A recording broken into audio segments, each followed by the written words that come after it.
নমস্কাৰ মই জিতপল গগৈ আপোনালোক সকলোকে আমাৰ অভিত শিক্ষা অফিচিয়েল ইউটিউব চেনেল অভিত শিক্ষালৈ স্বাগতম জনাইছো আপোনালোকৰ মাজৰ যিসকলে বৰ্তমান সময়ত বিএড এন্ট্ৰেন্স পৰীক্ষাৰ কাৰণে প্ৰিপাৰেচন কৰি আছে তেওঁলোকৰ সুবিধা হোৱাকৈ আমি অভিত শিক্ষাৰ তৰফৰ পৰা সম্ভৱ নামেৰে এটা সিৰিজ আৰম্ভ কৰিছো ইউটিউবত আৰু ঠিক তেনেদৰে আমি সম্ভৱ নামেৰে আমাৰ অন্য এটা ক্ৰেশ কোৰ্সো আৰম্ভ কৰিছো যেটো আমাৰ অভিত শিক্ষাৰ এপত উপলব্ধ হয় তাৰ বিষয়ে আমি পাছলৈ ডিসকাস কৰিম কেনেকৈ আপোনালোকে এই ক্ৰাশ কোৰ্সটো কিনিব পাৰিব ঠিক আছে আৰু আপোনালোকক ক'ব বিচাৰিছো যে আপোনালোকে যদি প্ৰত্যক্ষভাৱে আমাৰ অভিত শিক্ষা ক্ৰাশ কোৰ্সটোৰ লগত যদিও জড়িত হ'ব বিচৰা নাই তেতিয়া হলে আপোনালোকে আমাৰ অভিত শিক্ষাৰ যেটো ইউটিউব চেনেলত আমি যেটো সিৰিজ আৰম্ভ কৰিছো সম্ভৱ নামেৰে এই সম্ভৱৰ লগত জড়িত হ'ব পাৰে সো আপোনালোকৰ মাজৰ যিসকলে বৰ্তমান সময়লৈকে আমাৰ অভিত শিক্ষাৰ অফিচিয়েল ইউটিউব চেনেলটো সাবস্ক্ৰাইব কৰা নাই আপোনালোক সকলোকে আমাৰ অভিত শিক্ষাৰ অফিচিয়েল ইউটিউব চেনেলটো সাবস্ক্ৰাইব কৰিবৰ কাৰণে অনুৰোধ জনালো তেতিয়া হলে বেছি পলম নকৰি আজি আমাৰ এই ক্লাছটো আমি আৰম্ভ কৰো আজি আমাৰ এই ক্লাছত আমি ডিসকাস কৰিম আসাম কাৰেণ্ট এফেয়াৰ্ছৰ বিষয়ে আপোনালোকৰ ইয়াৰ আগতেও মই এটা কাৰেণ্ট এফেয়াৰ্ছৰ ওপৰত এটা ক্লাছ দি থৈছো যি সকলে সোৱা নাই বৰ্তমান সময়লৈকে আপোনালোকে চাই লব আৰু তাৰ লগতে আমাৰ বিএডৰ কাৰণে আমাৰ বাকি ক্লাছবিলাকো হৈ আছে ইউটিউবত যি সকলে হেই সমূহ সোৱা নাই হেই সমূহ চাই লব পাৰিব ঠিক আছে তেতিয়া হলে আজি আমাৰ প্ৰথমটো প্ৰশ্নত আগবাঢ়ো আমাৰ প্ৰথমটো প্ৰশ্নত সুধিছে কি প্ৰশ্নটো ভালদৰে পঢ়ক প্ৰশ্নটোত কোৱা হৈছে which areas are specifically allowed to use local languages in official communications under 6th schedule in Assam অৰ্থাৎ আমাৰ ষষ্ঠ অনুসূচীৰ কথা আমি সকলোৱে শুনিছো 6 শিডিউলৰ কথা আমি সকলোৱে শুনিছো হয় নে নহয় সো আমি জানো আমাৰ ভাৰতীয় সংবিধানত টোটাল কিমানটা অনুচ্ছেদ আছে আমাৰ ভাৰতীয় অনুসূচী আছে সো আমি যদি চাও আমাৰ ভাৰতীয় সংবিধানত সৰ্বমুঠ 12টা অনুসূচী আছে 12টা শিডিউল আছে তাৰে যেটো আমাৰ ষষ্ঠ অনুসূচী বা 6 শিডিউল হয় এই 6 শিডিউলত আমাৰ চাৰিখন ৰাজ্যৰ বিষয়ে উল্লেখ কৰা আছে তাৰ যেটো ট্ৰাইবেল এডমিনিষ্ট্ৰেচনৰ বিষয়ে উল্লেখ কৰা আছে তাৰ মাজত আমাৰ অসমো এখন গতিকে ষষ্ঠ অনুসূচীৰ অধীনত আমাৰ কিছুমান বিশেষ অঞ্চল আছে অসমৰ যিবিলাক অঞ্চলত আমাৰ অসমীয়া ভাষাটোৰ বাহিৰেও তেওঁলোকৰ যিসমূহ আঞ্চলিক ভাষা আছে এই আঞ্চলিক ভাষাসমূহ ব্যৱহাৰ কৰিব পাৰিব ইংৰাজীৰ লগতে ঠিক আছে ইংৰাজীৰ লগতে তেওঁলোকৰ আঞ্চলিক ভাষাসমূহ ব্যৱহাৰ কৰিব পাৰিব আমাৰ অসমত ঠিক আছে সো হেই অঞ্চল কেইটা কোন কেইটা অপচনত প্ৰথমটো দিয়া আছে বিটিআৰ দ্বিতীয়টো হৈছে Barak valley hill district and BTR তৃতীয়টো দিয়া আছে গুৱাহাটী এণ্ড তেজপুৰ এণ্ড চতুৰ্থটো দিয়া আছে কামৰূপ ডিস্ট্ৰিক্ট অনলি কি হ'ব পাৰে কোৱাচোন কৈছে যে ষষ্ঠ অনুসূচীৰ অধীনত আমাৰ অসমত এনেকুৱা কিছুমান অঞ্চল আছে যিসমূহ অঞ্চলত অসমীয়া ভাষাৰ উপৰিও তেওঁলোকৰ আঞ্চলিক ভাষাসমূহ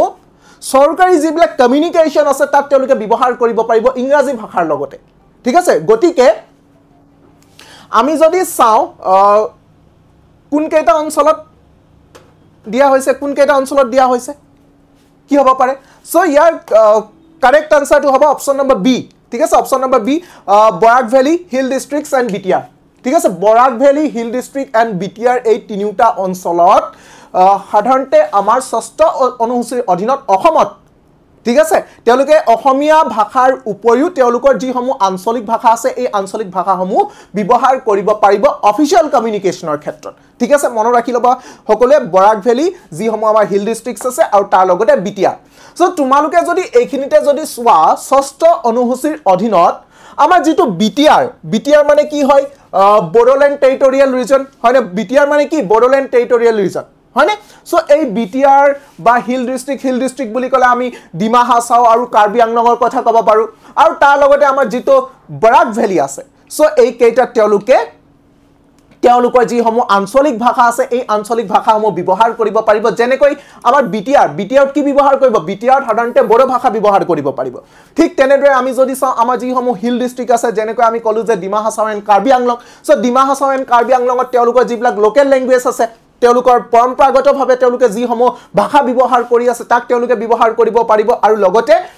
বৰাক ভেলীত তেওঁলোকে বেংগলী ভাষাটো ব্যৱহাৰ কৰিব পাৰিব আমাৰ অসমত ঠিক আছে অসমত সো এই তিনিটা ৰিজনত তেওঁলোকে অসমীয়া ভাষাৰ উপৰিও তেওঁলোকে আঞ্চলিক ভাষাসমূহক ইংৰাজী ভাষাৰ লগতে অফিচিয়েল ভাষা হিচাপে ব্যৱহাৰ কৰিব পাৰিব ঠিক আছে সো এই বস্তুটো মনত ৰাখি লবা নেক্সট কোৱেশ্চনটো হৈছে what is the new name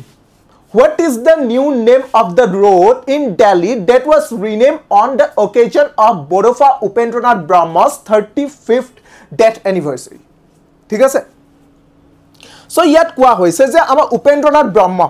আমি সকলোৱে নাম শুনিছো উপেন্দ্ৰনাথ ব্ৰহ্ম হয়নে সো উপেন্দ্ৰনাথ ব্ৰহ্মৰ যেটো আমাৰ 35th যেটো আমাৰ ডেথ এনিভাৰ্সাৰী হৈছিল ঠিক আছে 35th যেটো আমাৰ ডেথ এনিভাৰ্সাৰী হৈছিল উপেন্দ্ৰনাথ ব্ৰহ্মদেৱৰ তাৰ উপলক্ষে দিল্লীত এটা ৰোড তেওঁ নামে নামকৰণ কৰা হৈছে উপেন্দ্ৰনাথ ব্ৰহ্মৰ নামে নামকৰণ কৰা হৈছে ঠিক আছে তেওঁ নামত উৎসৰ্গা কৰা হৈছে এই ৰাস্তাটো গতিকে সেই ৰাস্তাটোৰ নাম সুধিছে উপেন্দ্ৰনাথ ব্ৰহ্মদেৱৰ 35th যেটো ডেথ এনিভাৰ্সাৰী আছে তাৰ উপলক্ষে এটা বিশেষ ৰাস্তা তেওঁৰ নামত উৎসৰ্গিত কৰা হৈছে গতিকে সেই ৰাস্তাটোৰ নামটো কি হয় সো ইয়াত অপচন কি দিয়া আছে প্ৰথমটো হৈছে বড়ো ইউনিটি ৰোড হয় দ্বিতীয়টো অপচনত কি দিয়া আছে আমাৰ ব্ৰহ্ম সোশিয়াল ৰিফৰ্ম এভিনিউ দিয়া আছে তৃতীয়টো হৈছে বডোফা উপেন্দ্ৰনাথ ব্ৰহ্ম মাৰ্গ আৰু চতুৰ্থটো হৈছে ট্ৰাইবেল হেৰিটেজ পাথ সো ইয়াৰ কাৰেক্ট আনসাৰ কি হ'ব পাৰে সো ইয়াৰ কাৰেক্ট আনসাৰটো হৈছে আমাৰ বডোফা উপেন্দ্ৰনাথ ব্ৰহ্ম মাৰ্গ ঠিক আছে মনত ৰাখি লবা দিল্লীত উপেন্দ্ৰনাথ ব্ৰহ্মদেৱৰ যেটো 35 সংখ্যক যেটো আমাৰ মৃত্যু বাৰ্ষিকী আছিল তাৰ উপলক্ষে এটা ৰোড আছে যাৰ নামকৰণ কৰা হৈছে বডোফা উপেন্দ্ৰনাথ ব্ৰহ্ম মাৰ্গ নামেৰে ঠিক আছে ওকে এইখিনিতে যদি আমি যদি চাও উপেন্দ্ৰনাথ ব্ৰহ্মক সাধাৰণতে কি বুলি কোৱা হয় ফাদাৰ অফ দ্য বডোসকলৰ ফাদাৰ বুলি কোৱা হয় সো তাত সাধাৰণতে আমাৰ যেটো দিল্লী হয় সো এই দিল্লীত তেওঁ নামেৰে এটা ৰাস্তাটো উৎসৰ্গা কৰা হৈছে ঠিক আছে আৰু তাৰ লগতে 9 ফুট উচ্চতাৰ ঠিক আছে 9 ফুট উচ্চতাৰ এটা স্ট্যাচু নিৰ্মাণ কৰা হৈছে উপেন্দ্ৰনাথ ব্ৰহ্মদেৱৰ যেটো নতুন দিল্লীৰ কৈলাশ কলনীত এই এটা মুকলি কৰা হৈছে 9 ফুট উচ্চতাৰ উপেন্দ্ৰনাথ ব্ৰহ্মদেৱৰ এটা স্ট্যাচু মুকলি কৰা হৈছে নিউ দিল্লীত কৈলাশ কলনীত ঠিক আছে এই কেটা বস্তু মনত ৰাখিলা উপেন্দ্ৰনাথ ব্ৰহ্মদেৱৰ ঠিক আছে 35 সংখ্যক মৃত্যু বাৰ্ষিকী উপলক্ষে প্ৰথমটো হৈছে দিল্লী এটা নাম ৰাস্তাৰ নাম উৎসৰ্গা কৰা হৈছে তেখেতৰ নামে বডোফা উপেন্দ্ৰনাথ ব্ৰহ্ম মাৰ্গ দিল্লী এটা ৰাস্তাৰ নাম দ্বিতীয়টো হৈছে তাৰে নিউ দিল্লী যেটো কৈলাশ কলনী আছে কৈলাশ কলনীত 9 ফুট উচ্চতাৰ এটা স্ট্যাচু বা মূৰ্তি নিৰ্মাণ কৰা হৈছে তেখেতৰ ঠিক আছে okay next question number 3 question number 3 কোৱা হৈছে what is the name of the AI powered news anchor launch in Assam অৰ্থাৎ আমাৰ অসমৰ AI পাৱাৰ্ড AI মানে কি আমি সকলোৱে জানো আৰ্টিফিশিয়াল ইন্টেলিজেন্স বৰ্তমান সময়ত AI গুৰুত্ব কিমান আমি সকলোৱে উপলব্ধি কৰো হয়নে আৰ্টিফিশিয়াল ইন্টেলিজেন্স হয়নে সো এই AI পাৱাৰ্ড এগৰাকী নিউজ এংকৰ তেখেতৰ নামটো সুধিছে কি হয় তেখেতৰ নামটো যেটো আমাৰ অসমত মুকলি কৰা হৈছে এই AI পাৱাৰ্ড নিউজ এংকৰ এগৰাকী সো তেখেতৰ নামটো হৈছে অংকিতা নামেৰে মুকলি কৰা হৈছে এটা AI পাৱাৰ্ড নিউজ এংকৰ ঠিক আছে সো হে নিউজ এংকৰ হৈছে আমাৰ অংকিতা ঠিক আছে সো অংকিতাই সাধাৰণতে আমাৰ অসমীয়া ভাষাত কিছুমান আপডেট দিব নিউজ প্ৰদান কৰিব সো নামটো হৈছে অংকিতা AI নিউজ এংকৰ ঠিক আছে অসমৰ প্ৰথম গৰাকী AI নিউজ এংকৰ হয় Ankita next question number 4 What is the purpose of the one-day special session of the Assam Legislative Assembly on June 9? So, আমাৰ যেটো 9 জুন তাৰিখে এটা অসম বিধানসভাৰ এটা স্পেশাল সেশন হৈছিল one-day special session ঠিক আছে 9 জুন তাৰিখে আমাৰ আসাম লেজিসলেটিভ এসেম্বলি এটা স্পেশাল সেশন হৈছিল দেই one-day special session হৈছিল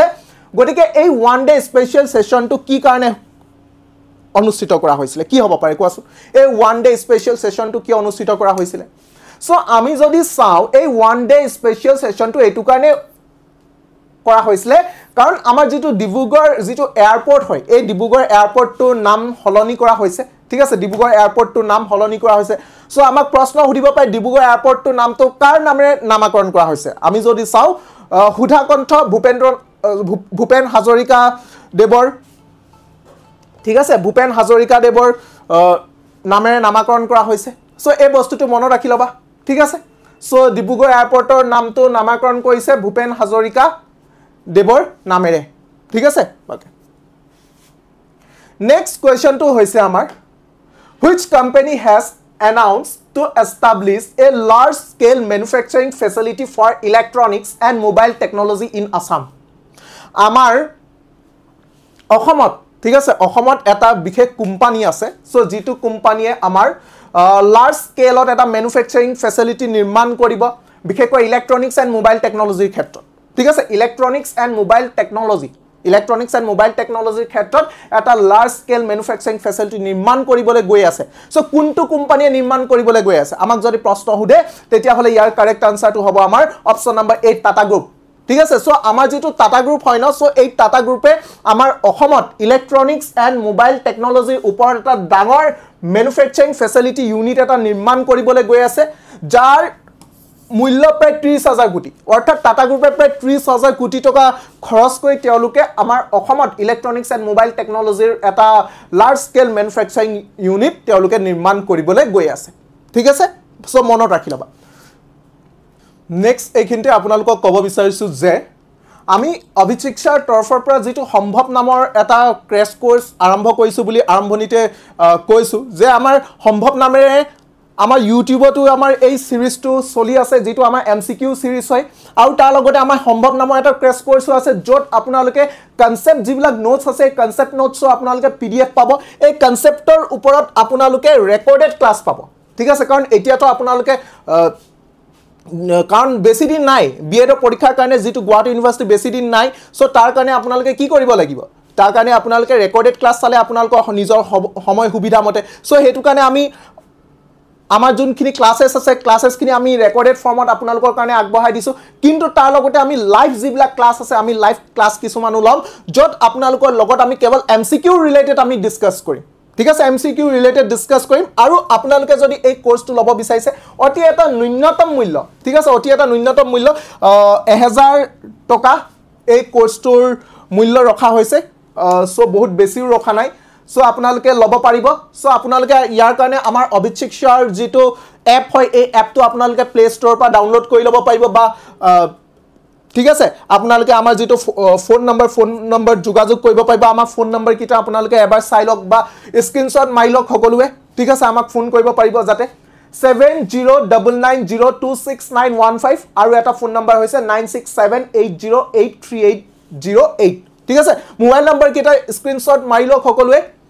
যাতে আপোনালোকে যদি ইচ্ছা কৰে আমাৰ লগত প্ৰত্যক্ষভাৱে জড়িত হ'বৰ কাৰণে আপোনালোকৰ যেটো বিএডৰ যেটো এন্ট্ৰেন্স টেষ্ট আছে এই এন্ট্ৰেন্স টেষ্টৰ কাৰণে আপোনালোকে যদি প্ৰত্যক্ষভাৱে জড়িত হ'ব বিচাৰে তেতিয়া হলে আমাৰ লগত যোগাযোগ কৰিব পাৰিব ঠিক আছে তেতিয়া হলে আমাৰ নেক্সট কোৱেশ্চনটোলে আমি আগবাঢ়ো ওকে সো আমাৰ নেক্সট কোৱেশ্চনটো ধৰিছে Assam will launch its own satellite as per the 2025-26 budget. Amar 25 or 2026 or budget অনুহৰি অসমে এটা স্যাটেলাইট লঞ্চ কৰিবলৈ গৈ আছে 25-26 budget অনুহৰি আমাৰ অসমে এটা স্যাটেলাইট লঞ্চ কৰিবলৈ গৈ আছে আৰু এই স্যাটেলাইটৰ নাম কি হদিছে কি নামে এই স্যাটেলাইটৰ নামকৰণ কৰা হৈছে অপচনত কি দিয়া আছে অপচনত দিয়া আছে ইনসেট আসাম 3A ৰামধেনু বা আসাম সেট ঠিক আছে কি হ'ব পায় কোকচোন আপোনালোকৰ মতে আপোনালোকে জানে নে ইয়াৰ আনসাৰটো কি হ'ব পাৰে সো ইয়াৰ কাৰেক্ট আনসাৰটো হ'ব আমাৰ option number D Assam set ঠিক আছে আমাৰ অসম চৰকাৰ তেওঁলোকৰ বাজেটত উল্লেখ কৰিছে যে তেওঁলোকে আমাৰ অসমত এটা স্যাটেলাইট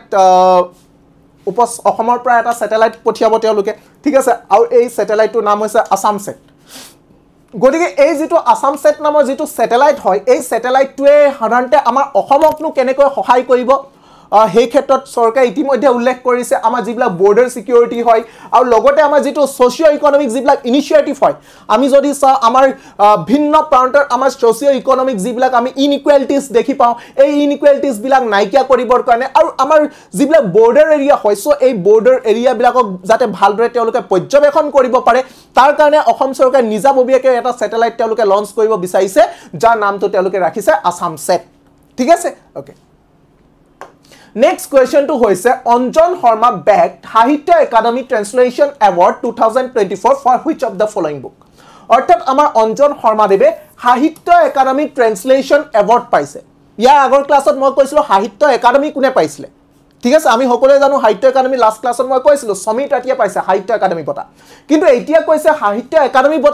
বঁটাই হয় কিন্তু এইটো হৈছে কোনটো ক্যাটাগৰী এইটো হৈছে আমাৰ সাহিত্য একাডেমি ট্ৰান্সলেশন এৱাৰ্ড অৰ্থাৎ ইতিমধ্যে বুকখন বা গ্ৰন্থখন বেলেগ কোনোবাই লিখি থৈছে কিন্তু তাক মাথো অনুবাদ কৰিছে যাৰ যেটো ক্যাটাগৰীত এই বঁটাটো প্ৰদান কৰা হৈছে ঠিক আছে আমাৰ যেটো ট্ৰান্সলেশন এৱাৰ্ড হয় সাহিত্য একাডেমি 2024 এটো অঞ্জন শৰ্মা দেৱে পাইছে সো অঞ্জন শৰ্মা দেৱে কোনখন গ্ৰন্থৰ কাৰণে পাইছে ঠিক আছে সো আমি যদি চাও তেখেতে প্ৰাচীন কামৰূপৰ ইতিহাস নামৰ যিখন গ্ৰন্থ আছে ঠিক আছে অঞ্জন শৰ্মাদেৱে প্ৰাচীন কামৰূপৰ যিখন ইতিহাস নামৰ যিখন গ্ৰন্থ আছে এই গ্ৰন্থখনৰ কাৰণে তেখেতে সাহিত্য একাডেমি ট্ৰেন্সলেশ্যন এৱাৰ্ডটো পালে ঠিক আছে 24 আৰু এই যিখন আমাৰ প্ৰাচীন কামৰূপৰ ইতিহাস হয় এই গ্ৰন্থখন কিন্তু অৰিজিনেল নহয় কাৰণ এখন তেখেতে ট্ৰান্সলেচন হে কৰিছে সো অৰিজিনেল খনৰ নাম কি আছিল যিখন আমাৰ মেইন অৰিজিনেল বুক হয় এই বুকখনৰ নাম হৈছে আৰ্লি হিষ্ট্ৰী অফ কামৰূপ এটো সুধিব পাৰে যে কোনখন গ্ৰন্থৰ পৰা অঞ্জন শৰ্মাদেৱে এই বুকখন ট্ৰান্সলেট কৰিছিলে হেখন হৈছে early history of Kamrup so early history of কামৰূপখন ইংৰাজী ভাষাত আছিল তেখেতে অসমীয়ালৈ অনুবাদ কৰিছে প্ৰাচীন কামৰূপৰ ইতিহাস নামেৰে ঠিক আছে সো আমাৰ যিখন আৰ্লি হিষ্ট্ৰী অফ কামৰূপ আছিল এই আৰ্লি হিষ্ট্ৰী অফ কামৰূপখন কোনে লিখি উলিয়াইছিল এখন লিখিছিলে কনকলাল বৰুৱা কেল বৰুৱা বুলি থাকে তোমালোকে নিশ্চয় পাইছা ঠিক আছে সো এই বস্তু কেটা তোমালোকে মনত ৰাখি লবা next question number 8 question number 8 ত কোৱা হৈছে who is honoured with the Assam Baibhav award 2025 in Assam আমাৰ 2025 চনত আমাৰ অসমত অসম বৈভৱ বঁটা কোনে পালে তোমালোকে নিশ্চয় ভাৰতৰত্নৰ কথা শুনিছা আমি যদি চাও ভাৰতৰ হাইয়েষ্ট সিভিলিয়ান এৱাৰ্ডৰ কথাটো আমি সকলোৱে জানো কিন্তু আমাৰ অসমৰ যেটো হাইয়েষ্ট যেটো আমাৰ সিভিলিয়ান এৱাৰ্ড হয় হে সিভিলিয়ান এৱাৰ্ডটো হৈছে আমাৰ অসম বৈভৱ বঁটা গতিকে এই 2025 চনৰ অসম বৈভৱ বঁটাটোনো কোনে পাইছে তাৰ বিষয়ে আমাক খুদিব পাৰে সো আমি যদি চাও 2025 চনৰ অসম বৈভৱ বঁটাটো পাইছে লেফটেনেণ্ট জেনেৰেল ৰাণা প্ৰতাপ কলিতা ঠিক আছে ৰাণা প্ৰতাপ কলিতা দেৱে আমাৰ 2025 চনৰ অসম বৈভৱ বঁটাটো পাবলৈ সক্ষম হৈছে ঠিক আছে এই বস্তুটো মনত ৰাখি লবা এইখিনিতে যদি আমি যদি চাও Asom Baibhav is the highest civilian award হয় আমাৰ অসমৰ ওকে সো আমি যদি চাও সাধাৰণতে আমাৰ যেটো অসম দিৱস হয় ন অসম দিৱসৰ দিনাখনে এই বঁটাটো প্ৰদান কৰা হয় সো বৰ্তমান সময়লৈকে 4 জন ব্যক্তিক অসম বৈভৱ বঁটা প্ৰদান কৰা হৈছে প্ৰথমবাৰ বাবে ৰতন টাটাক দিয়া হৈছিল এই বঁটাটো দ্বিতীয়বাৰ বাবে ডক্টৰ তপন শইকীয়াক দিয়া হৈছিল তৃতীয়বাৰ বাবে ৰঞ্জন গগৈ দিয়া হৈছিল আৰু বৰ্তমান এই বছৰ আমাৰ ৰাণা প্ৰতাপ কলিতা দেৱক দিয়া হৈছে এই বঁটাটো ঠিক আছে okay Next question to hoise who has won the gold medal in the 38 national games from Assam অর্থাৎ আমাৰ যেটো 38 national games আছিল 38 আমাৰ যেটো national game হয় এই 38 national gamesত আমাৰ অসমৰ পৰা কোনে গোল্ড মেডেল পাবলৈ সক্ষম হৈছিল ঠিক আছে 38 national gamesত আমাৰ অসমৰ পৰা কোনে গোল্ড মেডেল পাবলৈ সক্ষম হৈছিল অপচনত দিয়া আছে লাভলিনা বৰগোহাঁই অংকুশিতা বড়ো তৃতীয়ত দিয়া আছে নয়নমণি শইকীয়া বংগীতা হাজৰিকা আৰু চতুৰ্থটো হৈছে অল অফ দ্য এবভ কি হ'ব পাৰে কাৰেক্ট আনসাৰ সো আমি যদি চাও ইয়াৰ কাৰেক্ট আনসাৰটো হ'ব option number D all of the above ঠিক আছে আমাৰ লাভলিনা বৰগোহাঁই অংকুশিতা বড়ো নয়নমণি শইকীয়া এন্ড বংগীতা হাজৰিকা চাৰিগৰাকীয়ে 38 ন্যাশনাল গেমছত গোল্ড মেডেল পাবলৈ সক্ষম হৈছিল সো আমি যদি চাও নয়নমণি শইকীয়া এন্ড বংগীতা হাজৰিকা ঠিক আছে নয়নমণি শইকীয়া এন্ড বংগীতা হাজৰিকা তেওঁলোকে যেটো আমাৰ লোন বলস আছে ঠিক আছে লোন বলসত তেওঁলোকে গোল্ড মেডেল পাবলৈ সক্ষম হৈছিল আৰু বাকি Lovlina Borgohain so Lovlina Borgohain 75 kg boxing category gold medal পাবলৈ সক্ষম হৈছিল আৰু অংকুশিতা বড়োৱে তেখেতেও গোল্ড মেডেল পাবলৈ সক্ষম হৈছিল ঠিক আছে যেটো 66 kg welterweight যেটো ক্যাটাগরি হয় তাত গোল্ড মেডেল পাবলৈ সক্ষম হৈছে গতিকে চাৰিগৰাকীয়ে গোল্ড মেডেল পাইছিল ঠিক আছে সো এই বস্তুটো মনত ৰাখি লবা নয়নমণি শইকীয়া বংগীতা হাজৰিকাই লন বলত পাইছিল আৰু বাকি অংকুশিতা এণ্ড লাভলিনাই বক্সিংত পাইছিল ঠিক আছে okay Next question to hoise what was the Assam's final position in the overall medal tally at the Khelo India Youth Games so amar 2025 sonor amar jito Khelo India Youth Games asile thik ase 2025 sonor amar jito Khelo India Youth Games asile thik ase ei 2025 sonor Khelo India Youth Games আমাৰ অসমৰ যেটো position আছে এই অসমৰ পজিশনটো কি হয় বুলি হুদিছে so ইয়াৰ correct আনসাৰটো হৈছে আমাৰ অপশন নম্বৰ সি 11 নম্বৰ পজিশন পাবলৈ সক্ষম হৈছিল আমাৰ অসমে ঠিক আছে সো এই বস্তুটো মনত ৰাখি লবা